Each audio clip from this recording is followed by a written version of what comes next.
వ్యాప్తంగా ఆర్టీసీ కార్మికుల సమ్మె కొనసాగుతోంది. ప్రభుత్వంతో చర్చలు విఫలం కావడంతో అర్ధరాత్రి నుంచి సమ్మెకు దిగారు. రాష్ట్ర వ్యాప్తంగా ఆర్టీసీ బస్సు సర్వీసులు నిలిచిపోయాయి. కార్మికులు నిరసనలు చేస్తున్నారు. డిపోల వద్ద పోలీసులు బందోబస్తు ఏర్పాటు చేశారు. ఇక రాష్ట్ర ప్రభుత్వంతో చర్చలు విఫలం కావడంతో ఆర్టీసీ జేఏసీ సమ్మె బాట పట్టింది. 4 వారాల సమయం ఇవ్వాలని ప్రభుత్వం నియమించిన కమిటీ కోరింది. కమిటీ ప్రతిపాదనకు ఆర్టీసీ జేఏసీ ఒప్పుకోలేదు. 32 డిమాండ్లలో ఒక్కటి పరిష్కరించలేదని ఆగ్రహం వ్యక్తం చేసింది. ప్రభుత్వం ఎన్నికల సమయంలో ఇచ్చిన హామీలే అమలు చేయాలని కోరుతున్నామని ఆర్టీసీ కార్మికులు అంటున్నారు. న్యాయపరమైన డిమాండ్లు సాధించే వరకు సమ్మె కొనసాగిస్తామంటున్నారు.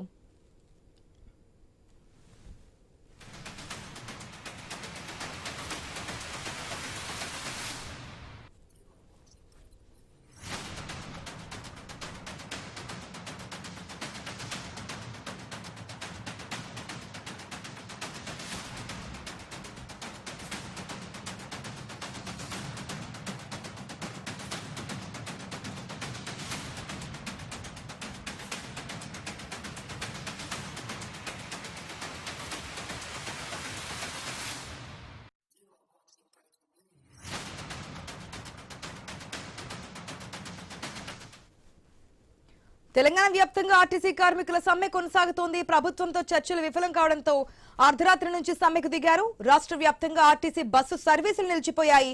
కార్మికులు నిరసనలు చేస్తున్నారు. డిపోల వద్ద పోలీసులు బందోబస్తు ఏర్పాటు చేశారు. రాష్ట్ర ప్రభుత్వంతో చర్చలు విఫలం కావడంతో ఆర్టీసీ జేఏసీ సమ్మె బాట పట్టింది.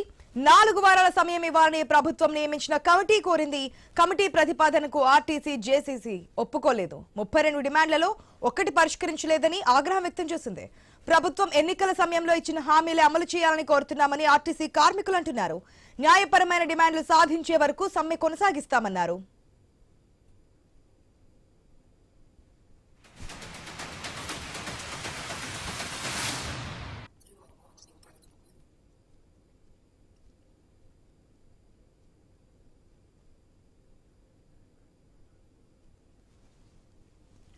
రైట్, ఇంతకుముందు మనం ఏ జిల్లాలో ఏ విధంగా ఉందో చూస్తే ఇప్పుడు కరీంనగర్ సంబంధించినటువంటి పరిస్థితి ఎట్లా ఉందో తెలుసుకుందాం మా ప్రతినిధి ప్రశాంత్ ద్వారా. Right, good morning Prashant. Karimnagar లో సిచ్యువేషన్ ఏంటి? ఇప్పటికే బస్సులని డిపోలకే పరిమితమైనట్టు తెలుస్తోంది.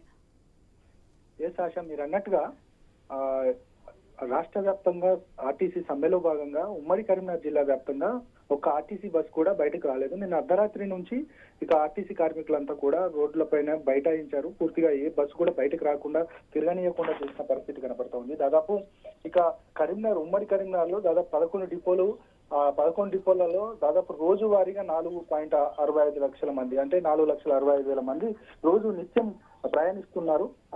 దాదాపు 1.5 కోటి పైగా ఆదాయం వస్తుంది. ఇదే నేపథ్యంలో ఇక ఈ రోజు సమ్మె ప్రభావం చాలా పెద్ద ఎత్తున కనబడతా ఉంది. ఒక్క బస్ కూడా బయటకు వచ్చే పరిస్థితి లేదు.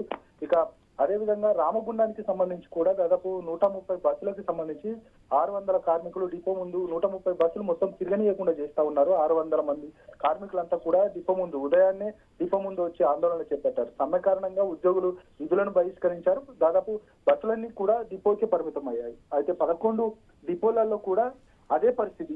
ఏ ఒక్క బస్ కూడా బయటకు వచ్చే పరిస్థితి కనబడట్లేదు ఖచ్చితంగా. అయితే దీనికి ప్రత్యామ్నాయంగా ప్రభుత్వం కూడా అదేవిధంగా డిపో యాజమాన్యం కూడా పూర్తిగా ప్రైవేట్ బస్సులకు సంబంధించి కూడా ప్రైవేట్ బస్సులను తిప్పుతా ఉంది. ఎందుకంటే ఇక్కడ ఉమ్మడి కరీంనగర్ జిల్లా వ్యాప్తంగా ఇటు వేములవాడ ఉంటుంది, కొండగట్టు ఉంటుంది, ప్రసిద్ధ పుణ్యక్షేత్రాలన్నీ కూడా ఇక్కడ ఉంటాయి. కాబట్టి దాదాపు భక్తులకు అదేవిధంగా ప్రజలకు సౌకర్యం అంటే ఎవరికి అసౌకర్యం కలగకుండా కూడా ఇక్కడ కరీంనగర్ పూర్తిగా యాజమాన్యం అంతా కూడా ఆర్టీసీ యాజమాన్యం అంతా కూడా చూస్తా ఉంది. మొత్తానికి అయితే ప్రైవేట్ బస్సులను తిప్పుతా ఉంది. కానీ వేల మంది ఉన్న ప్రజలు కాబట్టి ఖచ్చితంగా చాలా తక్కువ ప్రైవేట్ బస్సులు చాలా తక్కువ ఉంటాయి కాబట్టి వాటిలో చాలా ఇబ్బందులు ఎదుర్కొంటున్నాం అనేది కూడా ప్రజలు చెప్తా ఉన్నారు. ఇటు ప్రయాణికులు చెప్తా ఉన్న పరిస్థితి కనబడుతుంది. మొత్తానికి అయితే ఉదయం నుంచి సమ్మె ప్రభావం మాత్రం తీవ్రంగా కనబడుతుంది. ఏ ఒక్క బస్సు కూడా బయటకు వచ్చే పరిస్థితి కనబడట్లేదు. ఇక ప్రైవేట్ బస్సులకు సంబంధించి కూడా అడపదడప అక్కడక్కడ తిరుగుతున్నాయి తప్ప ఇక మొత్తానికి పూర్తిగా ఫుల్ ఫ్లెడ్జ్డ్ గా ప్రయాణికులకు పూర్తిగా ఎలాంటి ఇబ్బందులు కలగకుండా చూసే పరిస్థితి అయితే కనబడట్లేదు. ఆశ. Right, thanks for the update Prashant. మొత్తంగా మనం స్క్రీన్ లో కూడా చూస్తున్నాం హైదరాబాద్ సంబంధించి జూబ్లీ బస్ స్టాండ్ లో ఏ విధంగా ఉంది. అటు కరీంనగర్ ఆదిలాబాద్ లో కూడా బస్సులన్నీ డిపోలకే పరిమితమైనటువంటి పరిస్థితులు కనిపిస్తున్నాయి. అప్పటికప్పుడు ఏదైనా అక్కడక్కడ కొన్ని ప్లేసెస్ లో ప్రైవేట్ బస్సులు తిరుగుతున్నప్పటికీ కూడా పూర్తి స్థాయిలో ఆర్టీసీ బస్సులు అయితే డిపోలకే పరిమితమైన పరిస్థితులు కనిపిస్తున్నాయి.